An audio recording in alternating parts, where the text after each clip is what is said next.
silence, on agonise. Ou plutôt, silence, j'agonise. J'agonise dans le silence. Un titre pour introduire une réalité personnelle bien particulière. Peut-être pas si particulière que ça et que je partage avec d'autres. C'est pour ça que je la rends publique. Une situation personnelle, trop personnelle, n'aurait pas trop d'intérêt, autre celui de témoigner de la variabilité des destins de chacun, mais je pense rejoindre de par mes particularités les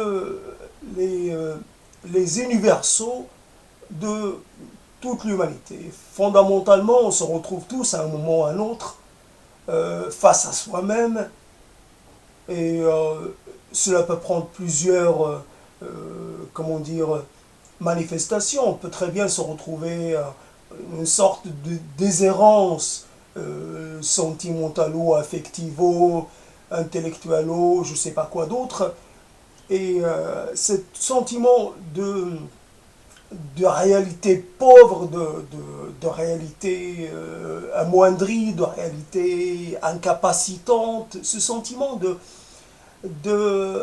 d'une certaine, déjà, d'une incapacité à faire que sa vie soit une source comment dire, une source de bien-être intérieur. Quelque part, concorder, accorder ses propres comment dire, ses propres penchants, ses propres attentes, ses propres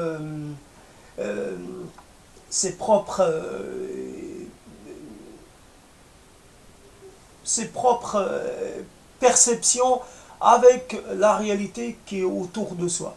Cette réalité qui, elle, a évidemment un caractère un peu discriminant, dans le sens où elle continue, quoi qu'on puisse faire, elle continue de se manifester dans une certaine globalité. La réalité a l'air cohérente, alors que soi-même on peut se poser en tant que personne incohérente, ou alors au destin plus ou moins hors contrôle. Il y a donc l'agonie, c'est bien entendu, c'est une agonie métaphorique, ce n'est pas une agonie personnelle, en tout cas pas encore. Il s'agit d'un sentiment, sentiment quelque part de perte. C'est un sentiment qui l'a bien sûr installé depuis longtemps. Un sentiment de perte, pour qu'il soit aussi fort, aussi prégnant, il lui faut du temps. Cela vient tout quelque part malgré soi. Comment dire, on ne contrôle pas, c'est quelque chose qui s'installe par petites couches, et cela devient avec le temps, cela prend un aspect de plus en plus massif. C'est en cela que donc c'est sur le mode silence on tourne, on peut dire, j'essaie d'explorer cette facette de moi qui est ce sentiment de silence, d'agoniser, le sentiment d'agoniser en silence, d'agoniser, si on suppose, dans mon enfance, j'ai vu mon grand-père agoniser, et il n'était pas seul, pour parler d'une réalité bien concrète. Et aujourd'hui, il est évident qu'il y a beaucoup de gens qui agonisent de toutes les façons possibles, et cela, comment dire, en cachette. On agonise en cachette des autres, parce que on n'a plus accès aux autres, parce qu'on soit on a refusé d'aller dans le sens commun, et ce qui fait que on s'est petit à petit exclu de la sphère publique, et donc on se retrouve seul, parce que on n'a pas réussi à s'installer dans cet espace public, on n'a pas réussi à trouver sa place et donc on s'exclut tout doucement et on se retrouve à faire face à cette réalité qui est l'absence de tout, l'absence. Et donc l'absence, l'agonie, c'est aussi une phase de l'absence, une absence qui quelque part vous tue, vous absorbe votre substance, l'absence absorbe votre capacité à agir sur votre environnement, absorbe vos capacités à interférer, à interagir. Je, je pense que je me sens légitime à parler de cela, à l'exposer, parce que beaucoup d'entre nous n'ont pas choisi d'être dans une réalité d'absence, une réalité d'occultation. Les gens qu'on ne voit plus, qui ne se voient plus, qui ne se donnent plus à voir, à toucher. Cela est malheureusement fréquent. Ce n'est pas un choix de philosophe, un choix d'ermite. Cette vie d'ermite n'est pas un choix spirituel, un choix de sortie du monde. C'est plus quelque chose qu'on subit plutôt qu'on choisit. Sauf s'il faut peut-être apporter une petite nuance, ou plutôt une nuance de poids, à propos des ermites. Les ermites devaient constituer une sorte comment dire, de classe à part. Parmi les ermites, il devait y avoir un certain nombre de gens avec des problématiques, comme on dit aujourd'hui, pathologiques bien évidentes. Et donc, je ne pense pas que j'ai une pathologie. C'est là la question. Je ne suis pas un ermite, ni un ermite qui serait motivé par une pathologie sociale, une incapacité à fréquenter, à exister au milieu des autres. Je pense avoir fait quelque part, je suis arrivé au bout du bout du bout. C'est quand l'attente n'est plus possible d'attendre, parce qu'il n'est plus possible d'espérer de l'autre une quelconque comment dire, stimulation, quand l'autre n'est plus capable de vous stimuler, n'est plus capable d'appréhender votre réalité pour vous donner cette impulsion qui, elle, va générer en vous une envie forte de nouveau de vous réinscrire dans un schéma ou dans un contexte qui serait plus un contexte beaucoup plus riche, beaucoup plus développé que le vôtre propre. Donc je vais essayer de me reconcentrer parce que je me perds un peu dans le déroulé de cette impro. Et donc la personne solitaire a tendance plutôt à exagérer, à faire de son cas une centralité. Son cas devient comment dire, un moyen de communication. Je communique à partir d'une réalité amoindrie, d'une réalité de misère affective, etc. Je communique à partir de cette réalité.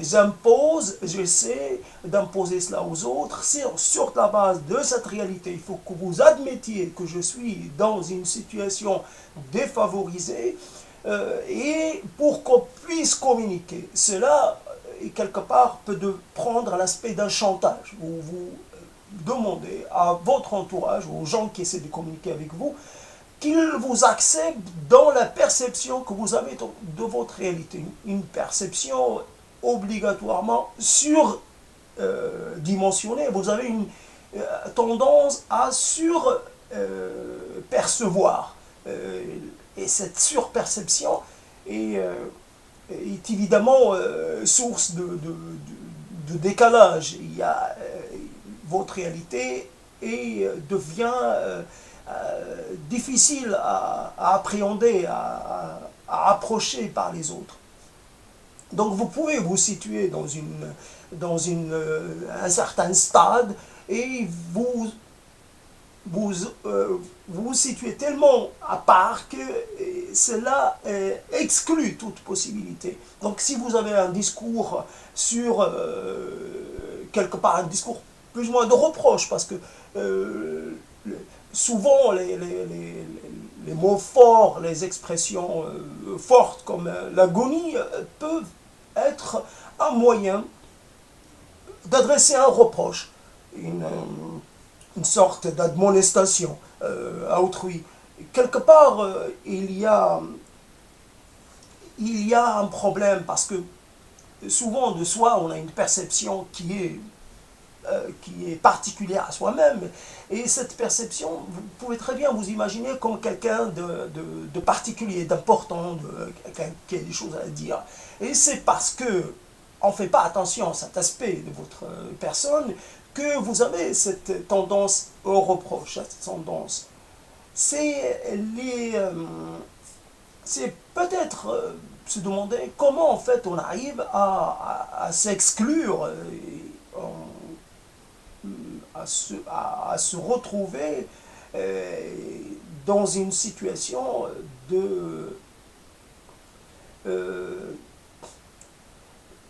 d'improximité. Vous êtes dans une distance à l'autre, une distance telle qu'il n'est plus possible de vous approcher.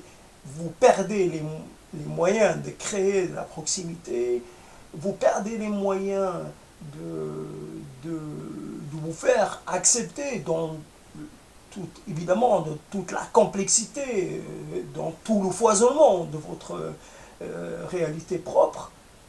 Et donc c'est en cela qu'il est possible. Voilà, moi j'apporte une critique fondamentale, une approche toute relative de ma propre réalité. J'essaie d'introduire la relativité, et quitte à me faire passer pour quelqu'un qui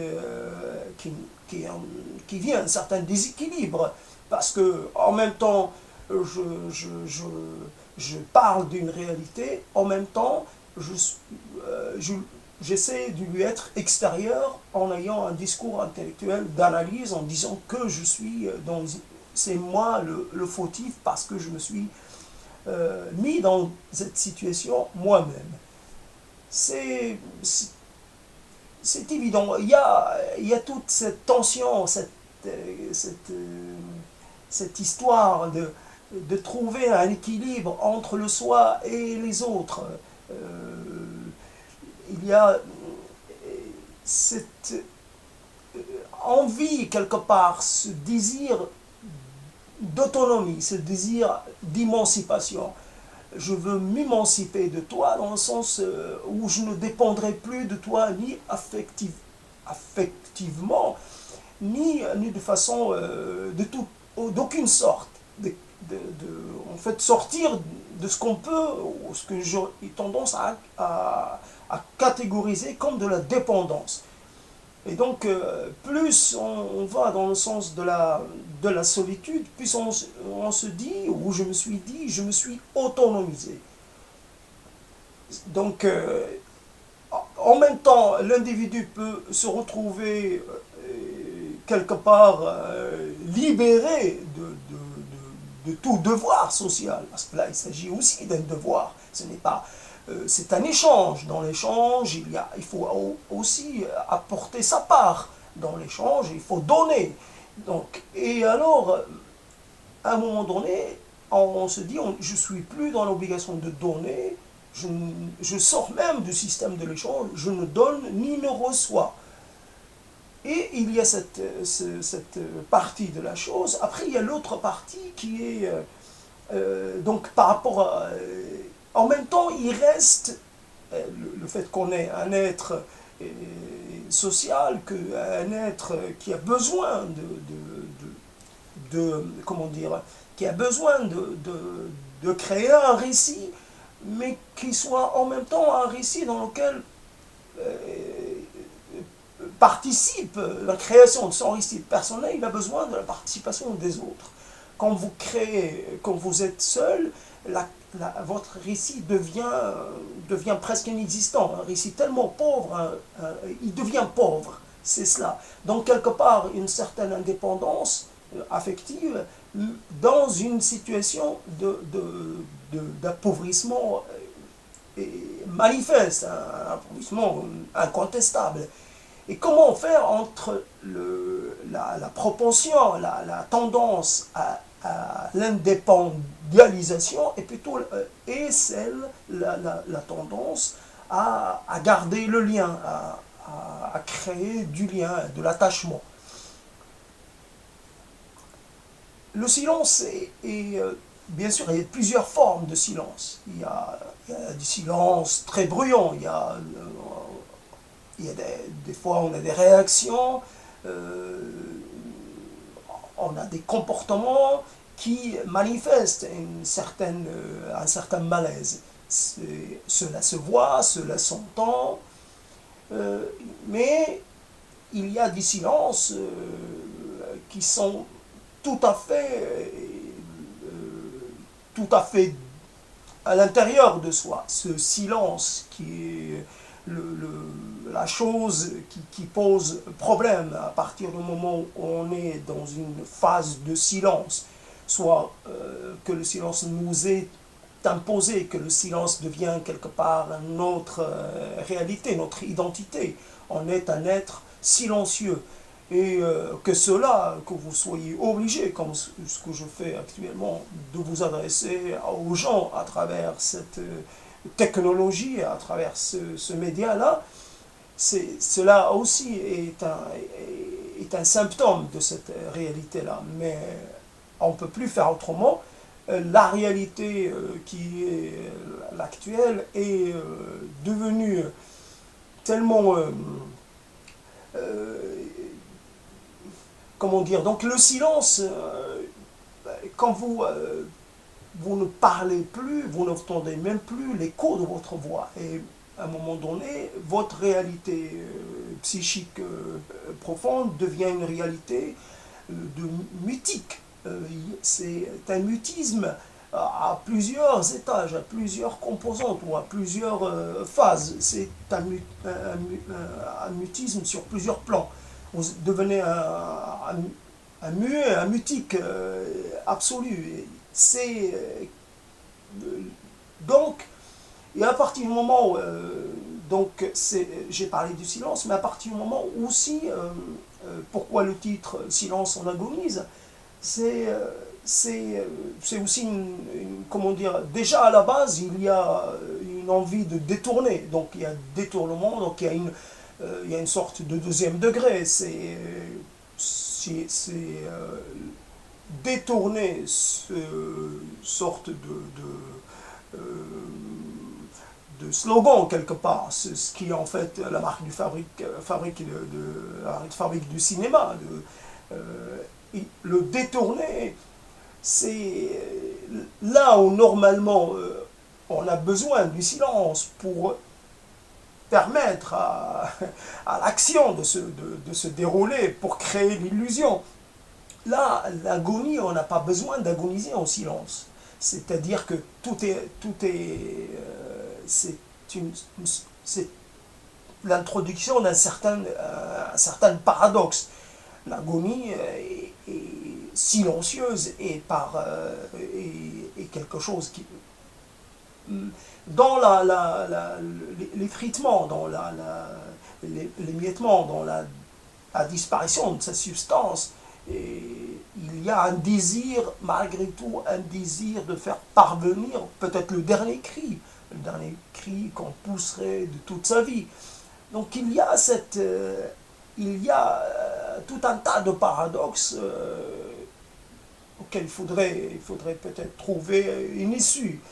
Tous les paradoxes ne sont pas destinés à continuer d'exister. Il y a des paradoxes qui sont plus ou moins inutiles. Donc, comment faire en sorte pour que le soi devient intéressant, le soi devient utile, le soi devient important et pourquoi pas précieux pour l'autre. À partir du moment, pourquoi ne pas... comment faire pour que on passe d'une réalité de silence à une réalité d'expression, d'interaction, de parole, la parole étant par essence de plusieurs, la parole étant par essence, bien sûr, elle est signifiante, elle doit avoir, comment dire, elle doit avoir un sens, mais on peut très bien accepter des paroles qui n'ont pas un sens au premier abord.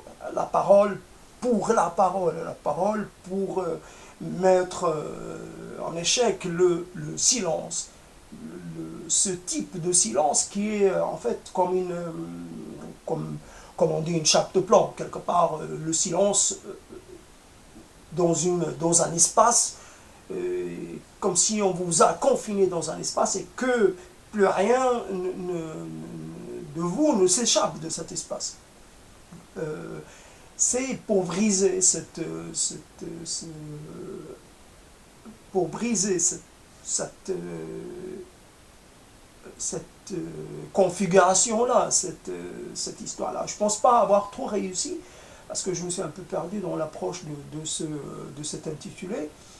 Cependant, ce qui m'avait intéressé, c'était le titre en lui-même. Après, je suis en lutte contre le silence de plusieurs façons.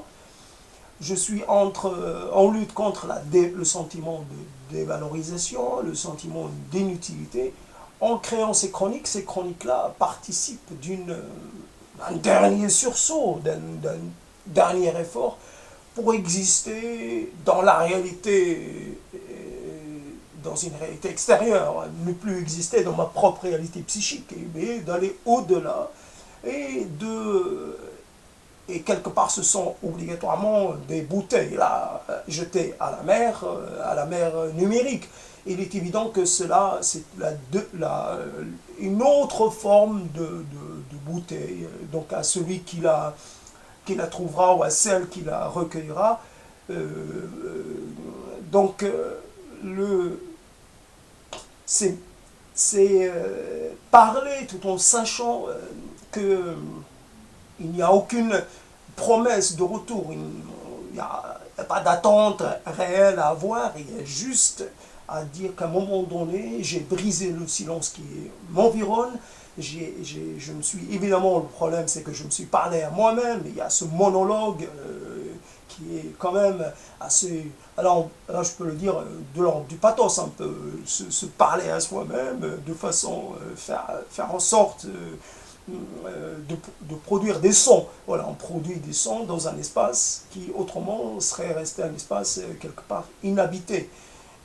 C'est ses propres sonorités c'est mes propres que je me renvoie. Je fais une sorte de ping-pong avec mes mots, et donc cela, à un moment donné, cela crée une réalité qui se traduit par l'existence d'un enregistrement, et cette réalité-là, elle fait un peu, comment dire, elle fait la nique à l'absence, elle fait la nique au silence, elle fait la nique à l'agonie, et elle fait la nique à cette tendance qu'on a à se croire indépendant. C'est la preuve qu'on n'est pas indépendant des autres, c'est qu'on peut très bien, c'est ça le problème, c'est qu'on peut très bien vivre en indépendance, en autonomie, et un jour, si on rencontre une connaissance, à ce moment-là, c'est l'inondation. Il y a un besoin de raconter, un besoin de créer du lien, de participer au vécu des autres. Et cela, c'est ce qui nous permet de nous sentir vivants, de nous sentir pas immortels, mais de nous sentir encore en capacité d'agir et ne pas en retrait. On n'est pas encore en retrait de toute vie. Et Voilà. C'est le premier jet de la journée, donc c'est un peu laborieux. J'espère réussir un peu mieux le prochain essai. À vous.